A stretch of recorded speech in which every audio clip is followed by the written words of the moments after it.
Good morning. My name is Eric Thrasher, hearing officer for the San Francisco Public Works. Cerise Waiters is the clerk for this hearing. Today's hearing is being recorded, and a sign-in sheet is on the table on the side of the room. Please be sure to sign in for our records, and if necessary, we'll be able to contact you in the future regarding the items you're here to listen to. This morning's first round of hearings relate to tentative map transfers. We're going to start with, we have order number 200968, public hearing to consider the approval of tentative map transfer number 9837. We have order number 200976, an appeal from the property owner for the fine issued for excessive pruning of one street tree adjacent to the property at 1421 Silver Avenue. And we have order number 200977, an appeal from the property owner for the fine issued for illegal removal of one street tree adjacent to property at 176 Dorado Terrace. My job as a hearing officer is to gather the facts for the hearing item, to listen to your testimonies, and to help our Director of Public Works make determinations. I will not be making any decisions today. Instead, I will forward the findings from this hearing and make my recommendations to the Director. The Director will make the final determinations. When the Director's determinations are made, the Department will notify you of them. Therefore, if you wish to be notified, please do sign in on the sheet up front. The hearing will proceed as follows for each case. I will ask Public Works staff to speak first and present the case. Then I will allow the appellant to speak or property owner. Then any member of the public or witness who wants to speak. Then the department, if the department would like to address any comments. And then the property owner or the appellant again, if that person has any rebuttals. Excuse me. Each speaker will have up to 3 minutes to speak. The clerk will monitor the time for all speakers. When you hear the first bell, it will mean the speaker has 30 seconds left to speak. The second louder bell will signal that the time is up. Comments and questions should be addressed to me and not to the department or the applicant. If you cannot finish your comments within the allotted time, you may submit written testimony to me by the end of the hearing. If I feel that a question is warranted, I will ask the question. After all comments are completed, I will close the item. We will now begin the hearing, and I'd like to begin first with the case that needs interpretation, order number 200968.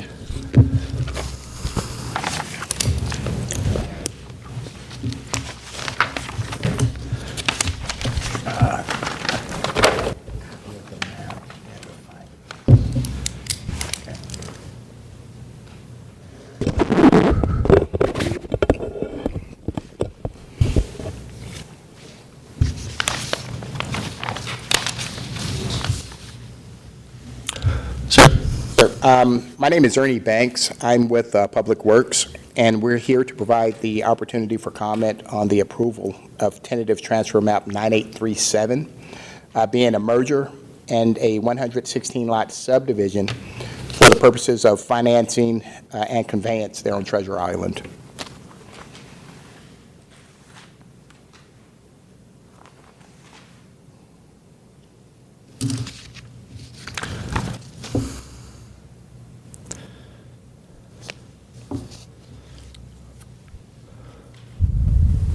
Do we have any member of the public wishes to speak regarding this tentative transfer map?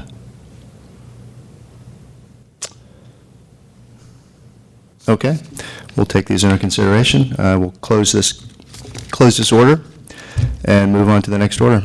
Thank you. Order number 200976, an appeal from the property owner for the fine issued for excessive pruning of one street tree adjacent to the property at 1421 Silver Avenue. The fine levied for the excessive pruning is $2,031.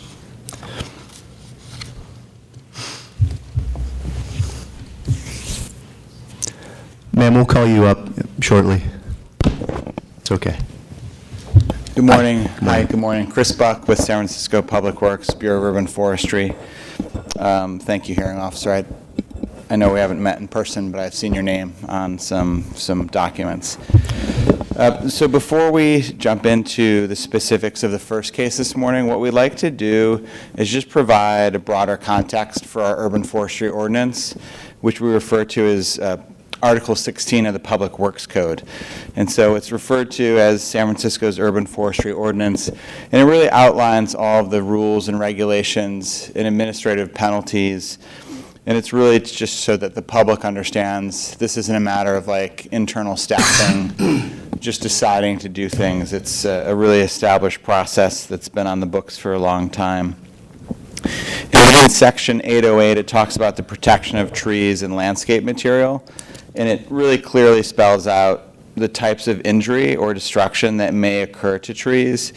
And it talks about how it should be unlawful for any person to intentionally, maliciously, or through gross negligence injure or destroy a street tree, any tree on city property, a significant tree, or a landmark tree.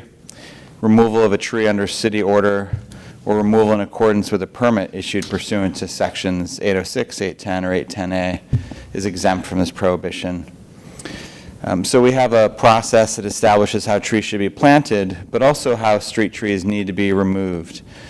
And it states that if a fronting or a budding property owner desires a permit to remove a street tree, they'll comply with the department's designated form. We have a permit application. The department may grant or deny the permit in accordance with the following procedures and requirements. If the department grants a tree removal permit, it shall require that a street tree or trees of equivalent replacement value to the one removed be planted in the place of the removed tree, or impose an in lieu fee. We don't have any cases this morning that deal with construction work or protection of trees during construction, so we'll skip over this section of Article 16. Within the Urban Forestry Ordinance, it talks about how trees may be injured. And it's important to note that for this morning, we have one case where it's a removal without a tree removal permit. The other case is excessive pruning. And a lot of the feedback that we often hear is that, well, the tree isn't dead. And that's not the bar that we're looking to sort of cross here. So we'll clarify a number of times today that it's not a matter of the tree not being dead. It's a matter that pruning a tree in the wrong way will lead to a long-term damage to the tree and reduce the overall lifespan of the tree. And within Section 802, we define all the various ways that someone may injure a tree. And it's a long list of various things. But the very bottom, it talks about, which we've highlighted in red, it states pruning, which in and of itself will kill or cause a tree to decline, or severing of all or part of a tree. So it doesn't state that the severing or the pruning has to kill the tree. It just states that even just severing part of a tree can be damaging enough to warrant that a fine be issued and that we consider it damage. There's industry standards, there are international standards on how to prune trees, and it states that you shouldn't remove more than 25% of the tree's canopy each year. And it states further, do not remove more than 25% of the foliage on a branch. This will stress the tree and it may produce weakly attached branches the following year. And so generally, specifically it states, do not cut back to a branch that is less than 1/3 or 1/2 the size of the main branch. What that does is it creates a large stub. It's important to selectively remove branches throughout the tree, not just the lowest branches that you can reach. Removing the lowest branches when it's unnecessary is sometimes called limbing up. This can cause a tall, spindly tree to form and can also reduce trunk flare or girth of the tree.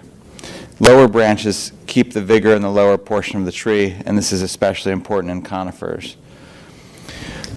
So we have some photos of what it looks like when a tree is topped or excessively pruned. Tree topping, also called hat racking or heading or rounding over, is the practice of cutting of a terminal branch to a stump or to a lateral branch that is not large enough to assume the terminal role. In general, topping is not an accepted way to reduce a tree's canopy. Topping street trees is illegal, and anyone who indiscriminately tops city trees is liable and will be fined. So what happens when trees are topped is that it creates weakly attached, rapid new growth as the tree tries to recover the energy-producing leaves as quickly as possible. So very often people see that flush of new growth as just a sign that the tree is even healthier than it was before. But that production of new leaves is actually a stress response, because trees need leaves to carry on photosynthesis. And if it doesn't have leaves to do that, the tree may eventually actually die. What trees actually do is they have stored energy within the trunk and bark and even the roots, and the tree pulls on that stored energy to push out and create new leaves so the tree can continue to carry on photosynthesis. The reason we don't like topping is that it creates weakly attached, rapid new growth. All the tree's resources were used trying to recover the leaf canopy. Now, sometimes the tree actually may die, such as in this case, it sprouted out, and then after about a year, the tree ran out of energy. The long-term negative impacts of tree topping is that it produces a bunch of branches where there used to only be a couple. And so if people were worried about trees failing or breaking, when you top a tree, it actually makes the structure of the tree much worse and a lot weaker. Looking at this tree during even a mild wind event, you could pick almost any branch and look at it and say, wow, that really has a good chance of failing or splitting off. These large topping cuts or stubs also create an open pathway for insects and disease to set in, and over time, decay will occur within the tree. A tree that has not been topped will not typically need to be removed, whereas trees right next door that have been topped, you're really reducing the lifespan of the tree nearly in half. It can be confusing. Topping is not the same as pollarding. So here, right here at City Hall in the plaza, there's a number of trees all in rows that are being pollarded. When you pollard a tree, you do top it once when the tree is very young, but then each year what you do is you just prune off the individual sprouts, which creates the effect on the left, which is a sort of a boutique way of maintaining a tree. We also don't need to worry about overhead lines. That's the job of PG&E. There's a lot of lines, overhead lines, that can be in contact with trees. They're even designed to be in contact with trees, and they can handle a lot of strain or abrasion. They can swing with the tree's canopy, and that's something that PG&E looks at every year. One big change in San Francisco is that on November 8th, 2016, Street Tree SF, or Proposition E, passed by 79% of the voters, which asked the residents, should the city become responsibility for maintaining all of the street trees in San Francisco? And 79% of voters stated yes. So what we have now is Street Tree SF, which is our maintenance program for carrying out Proposition E. What we've done is we now have a census of all the trees in the city, and we also know their condition. And so what we're looking at is we've been pruning trees that are in the worst condition first, and also locations that have the highest number of larger trees. And just in the last year and a half, we've already pruned and maintained more than 30,000 trees. And we've also removed 3,000 trees that were at risk of possible failure. So since the start of Street Tree SF, 24% of the total tree maintenance needs have been addressed by both city staff and contractors. We have information about Street Tree SF. We have a full-time public information officer, so we really are trying to get this information out to the public as much as possible. We have information on our website, and we're also putting out door hangers in multiple languages and also brochures to let people know when we're coming on their block to maintain the trees. And we have a Do Not Prune campaign to really let the public know that it's no longer their responsibility to prune street trees. We have also created a street tree care class, and when attended, a reduction in the fine issued for illegal pruning or removal of street trees can be applied. This class teaches about the benefits of trees and the benefits of proper tree pruning. We review in further detail Street Tree SF. There is a class application fee of $197, and that fee goes to the Adopt a Tree program. So finally, thanks for your patience, but I wanted to just cover a lot of kind of background information about our urban forestry ordinance and why we issued the fine. So for the first tree-related order this morning, it's Order 200976, 1421 Silver Ave, to consider the appeal from the property owner for the fine issued for illegal pruning of one street tree adjacent to 1421 Silver Terrace. The fine levied for the illegal pruning is $2,031. The subject tree is an Arbutus marina tree. The common name is strawberry tree. We got this image from Google Street View that shows the tree around December of 2017, just showing the tree itself is still relatively small. There are some service drops that connect from the power lines across the street to the home, and these are providing electricity and phone and cable services. But those lines can be in contact with the tree canopy. In fact, what we try to let property owners know is that you can actually use the tree to hide those. So when you look out the window, you're not staring at wires, you can actually look at the canopy of the tree. Either during a routine inspection or possibly through a service request from the public, our inspector was notified or became aware that the tree here on Silver had been excessively pruned. Again, the guidelines state that really no more than 25% of the tree's canopy should be removed. In this case, it's a rough approximation, but it looks as if about 80% of the canopy was removed. All of the main upright branches were topped, creating stubs. And then the very tip of these branches, these stubs, even though topping and stubbing is still damaging to the tree, there's additional damage where the bark was actually left ripped and torn. That means even when the branch was cut, it was allowed to just sort of fall and further rip the bark. To be consistent with how we'd handle similar cases, we did issue the fine for excessive pruning. And I do want to emphasize, we don't, sometimes I like to joke, like the city tries to ban Happy Meals and do things that are really sometimes a little beyond what normal cities are doing. And these are international standards. This is not San Francisco trying to kind of, be better than everyone. We're actually just doing what all the other cities are doing, which is to try to protect the street trees. But most likely, as we'll hear from the property owner, most likely they weren't aware of these rules and that they probably didn't believe that they were even damaging the tree in any way. But to be consistent, we did issue the fine for excessive pruning. Thank you.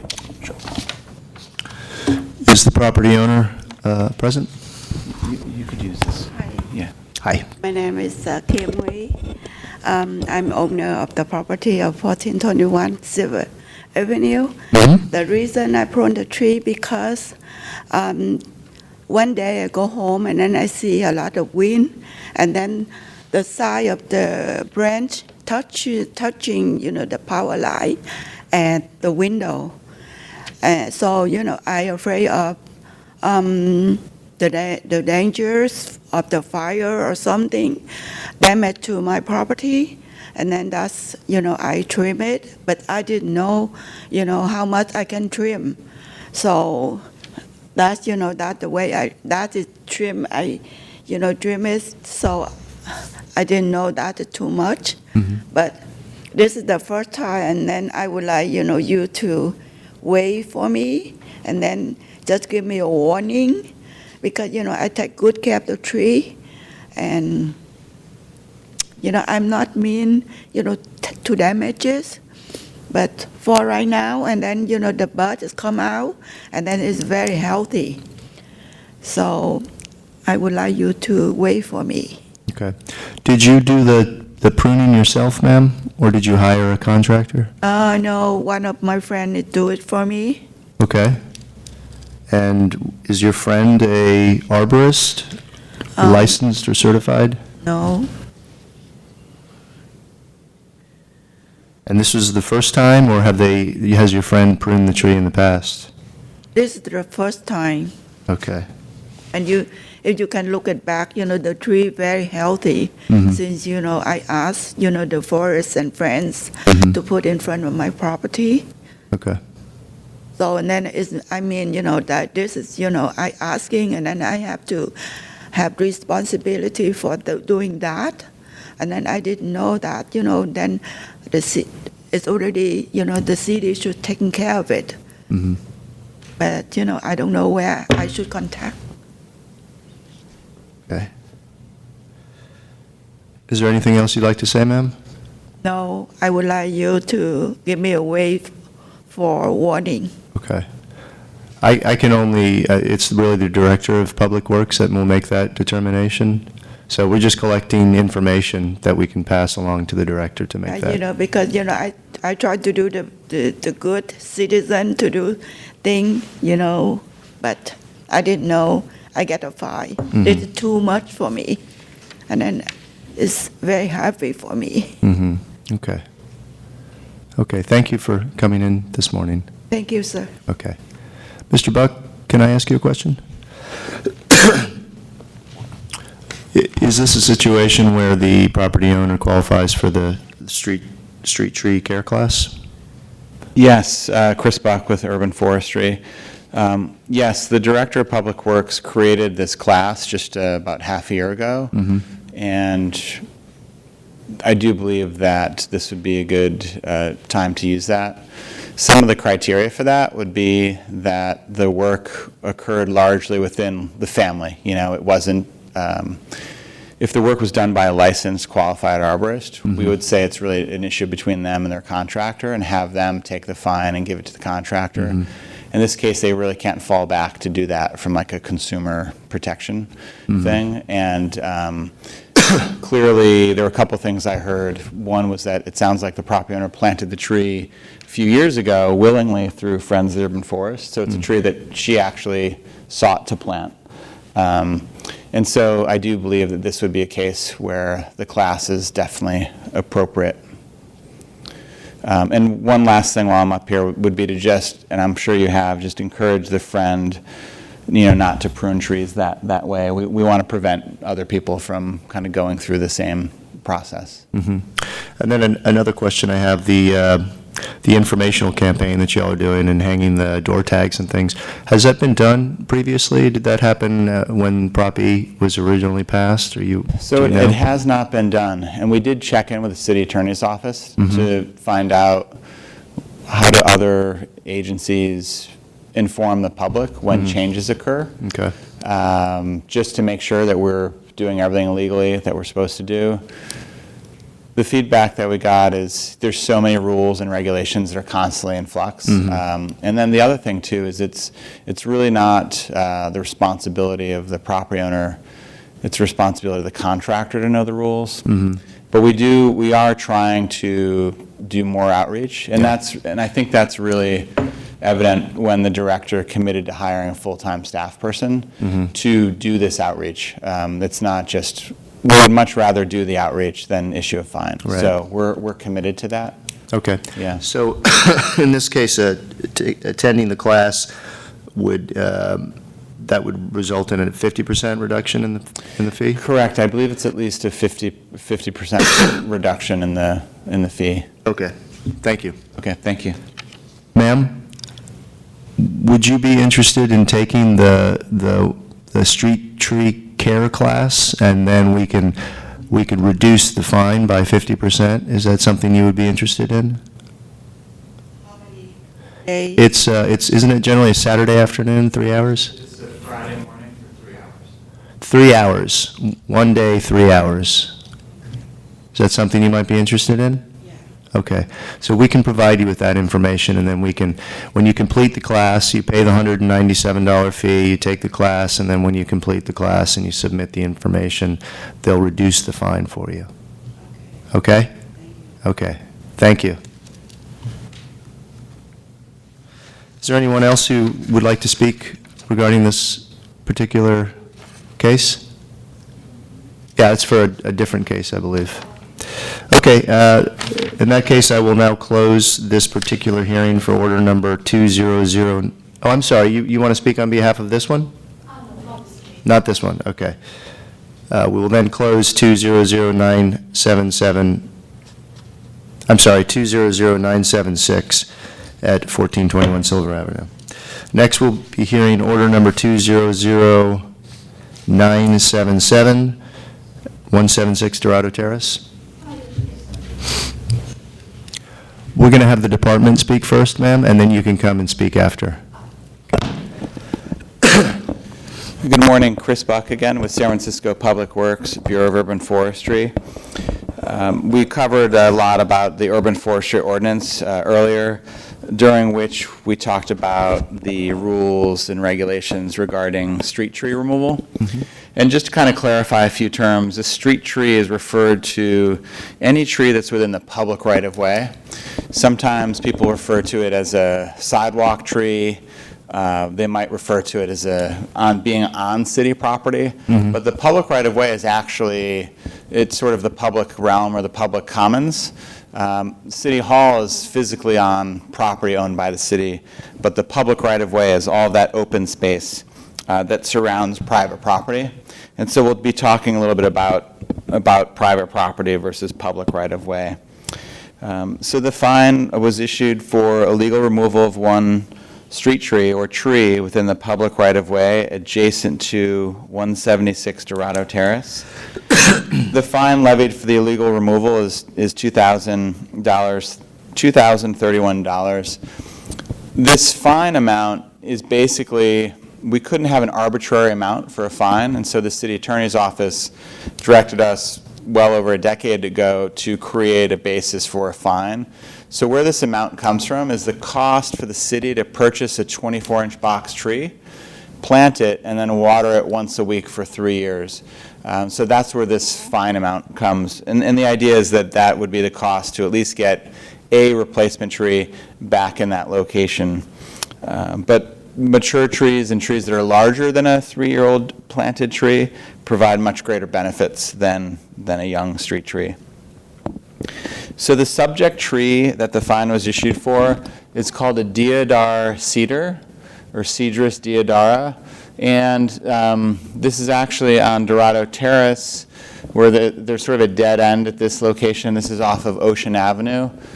What was interesting about this case is to the left, out of view to the left, we've had a tree removal case that's taken almost a year to go through, just to kind of show that we have a tree removal process that on the extreme end can take a year, where actually we had to go all the way to Board of Appeals because there was a protest.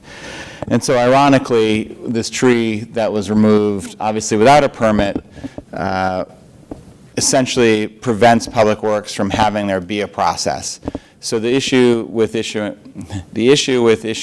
the fine is that by not protecting the trees, the perspective or the view from the public is that the city agency is not doing enough to protect these resources. The tree is located in an unusual location. It's at this dead end on Dorado Terrace. This is a photo from Google Street View. The tree has a lot of ivy in it, so it is a little challenging to understand and get a sense of it. So we outline that in red in the attached photo. And this shows the lower part of the tree. There again, there's ivy in it, so it's difficult to really see. You know, these lower branches were very bushy. And then around December 14th, 2018, we received a call from the public, and we went out to find that a tree, this deodar cedar tree, had been reduced to a 10-foot or so tall stump. And there was no removal permit provided for that. Here's a closer view of the tree itself. You can see some of the cuts in the main trunk. This is a view of the parcel maps of the area. So in this case, the tree, technically it was in the public right-of-way. And I'm going to point to a couple of the trees that we have been involved in a removal process for at 317 Dorado Terrace. I'll just point these out real quick.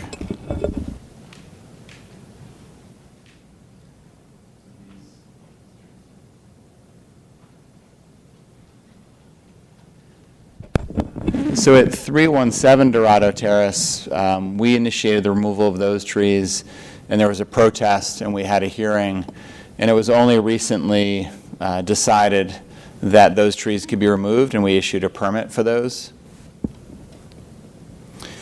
But again, at this site, the tree was removed without a permit, and it was public right-of-way. In this particular case, when there's removal without a permit, what we also require is that the property owner submit a retroactive removal application. So still submit a tree removal application, because we need to create a record of the loss of the tree. And the way we do that is through a tree removal permit. And so we would require that the owner submit the tree removal permit application. Cerise, do you know, it's like 300 and something? So that application fee is $383. And we would have the owner remove what remains of the trunk and the stump. We would also check the site to see if the site is replantable.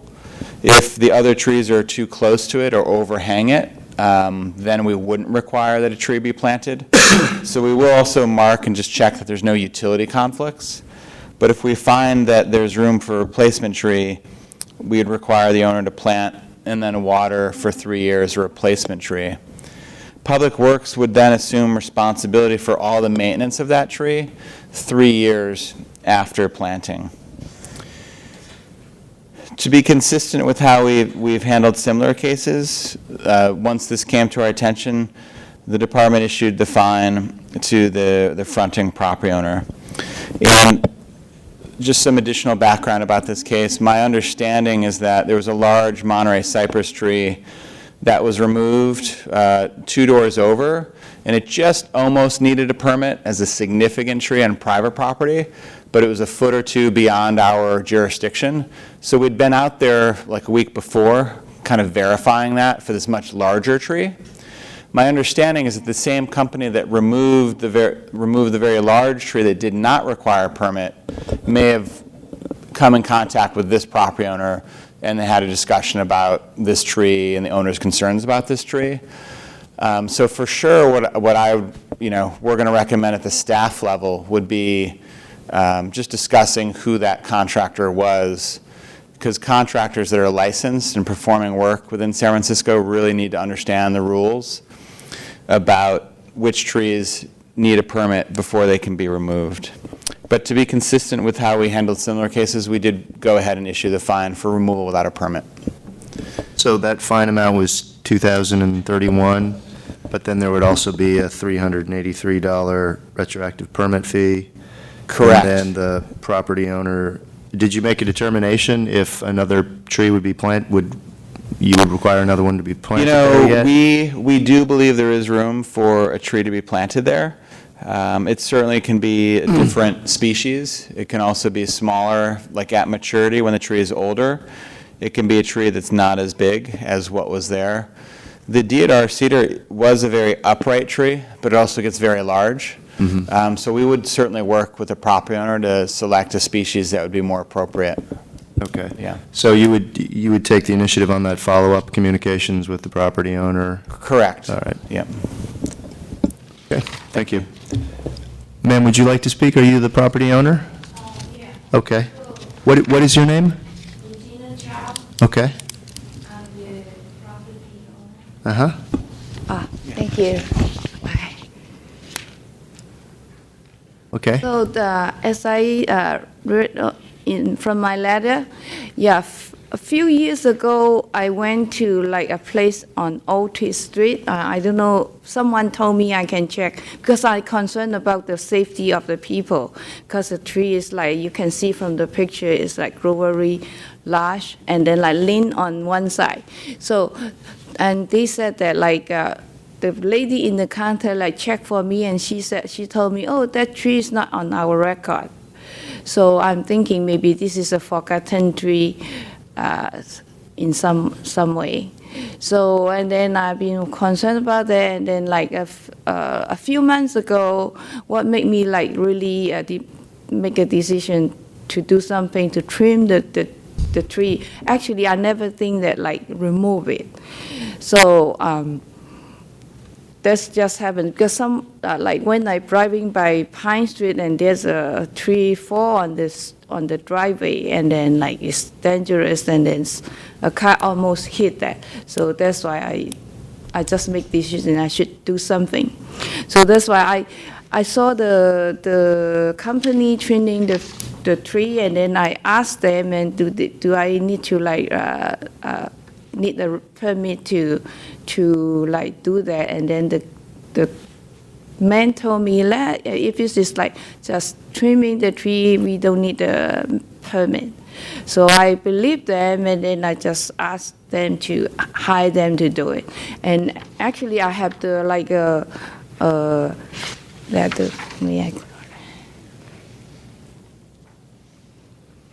so that's you can give it.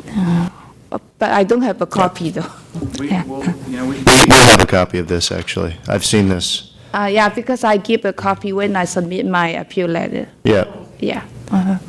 Yeah, it's kind of difficult to read, but I believe it says prune down one tree.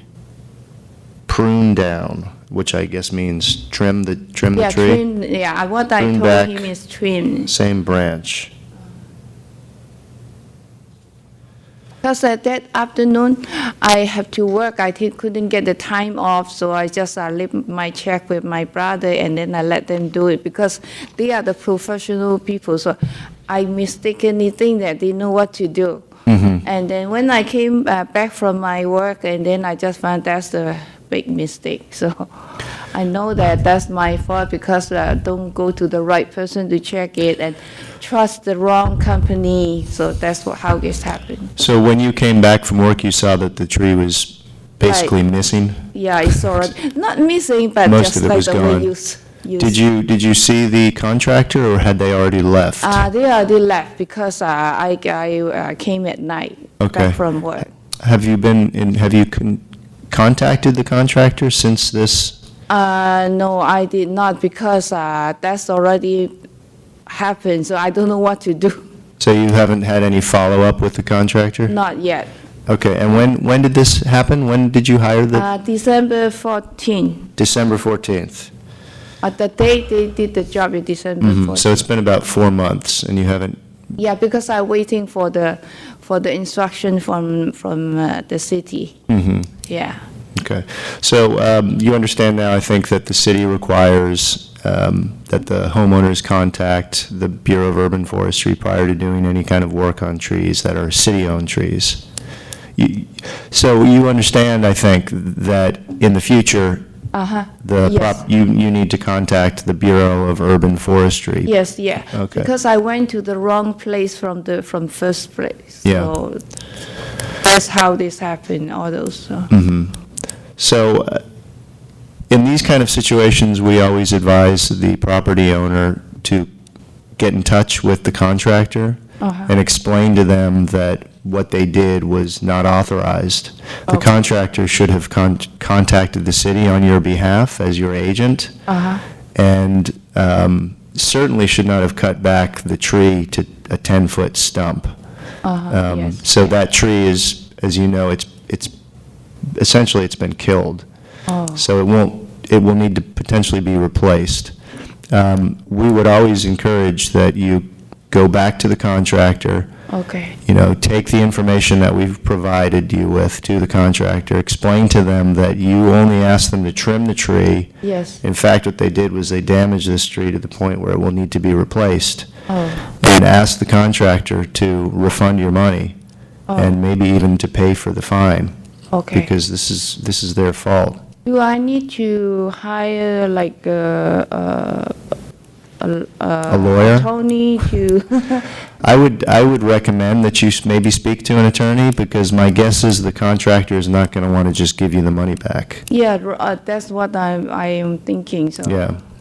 But, clearly they did the wrong thing. Unfortunately, because you hired a contractor, and the contractor isn't here today, Yes.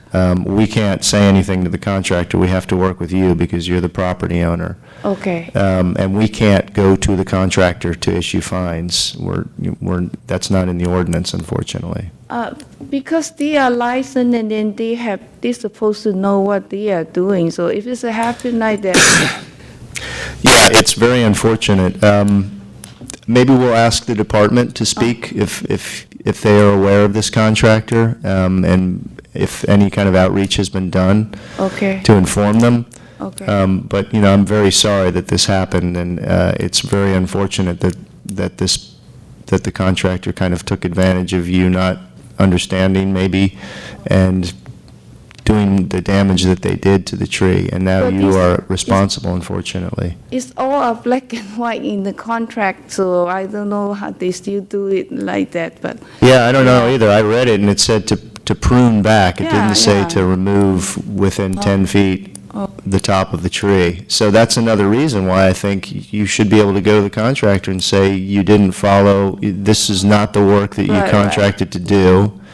And moreover, you have now killed the tree, and the city is fining me $2,000 and saying that I need to replace the tree and pay for its care for the next 3 years.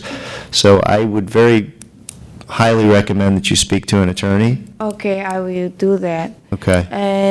But if I talk to attorney, it will be another money like Yeah. us. So I think I cannot afford like, so at this point, what should I pay for and then what should I do is like, as you say that in the letter, can you like give me some credit?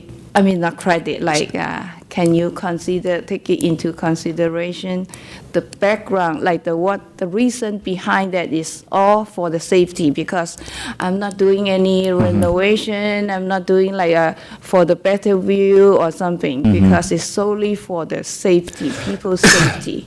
Because that bothered me for a few years already. Yeah, well, we need to apply consistent standards to every case. So anytime a Yeah. tree is removed, remember the gentleman who spoke earlier said that the other tree next to it, they had gone through the process of going through, they tried to get a permit first, and then there was a hearing, and then people were able to show up.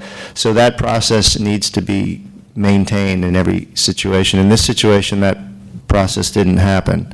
Oh, okay. So as a result, that's why we are required to levy the fine. But again, I really think that, you should be insisting that the contractor take responsibility in this situation. Yeah, I will try to do that, but can you like reduce my fine or? Well, I can't reduce the fine. I can, we can make a recommendation to the director. However, this is a situation where, because you retain the services of a contractor, that, we assume that the contractor is responsible for the work. However, we can't go to the contractor directly to levy the fine. So this is one of those situations where we have to levy the property owner, who is ultimately responsible, and then the property owner goes to the contractor and says, okay, I was fined because of the work you did, so now you need to pay me back.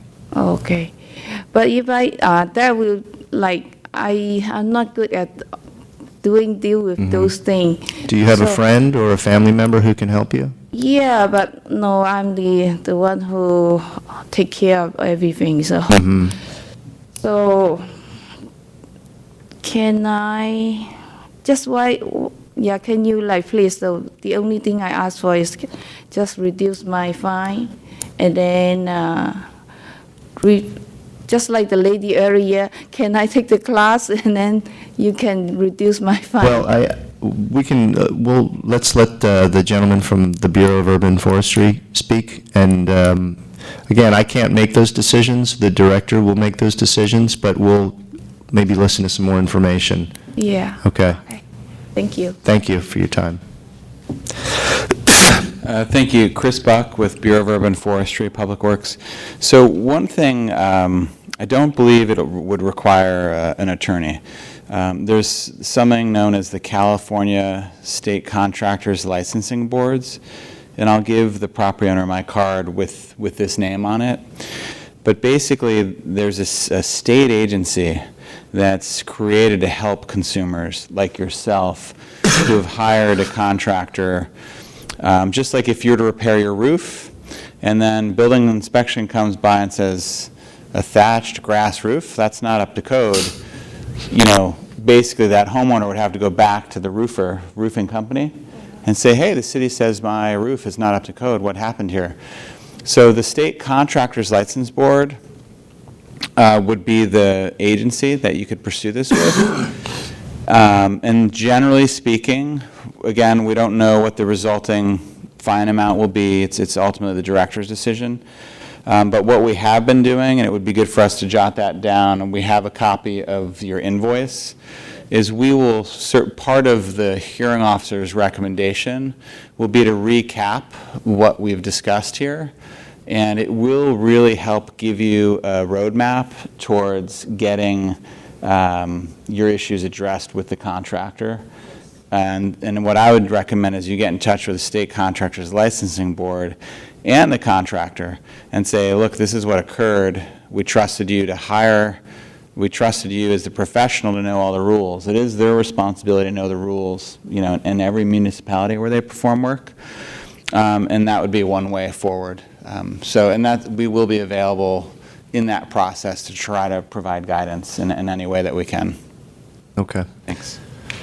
So we will provide you with some information on who you can contact for help to try to, you know, get the contractor to do the right thing here. Okay? Okay, is there any other member of the public who wishes to speak in regards to this order? In that case, I will close the order, and we will adjourn the hearings for today. Thank you for your time.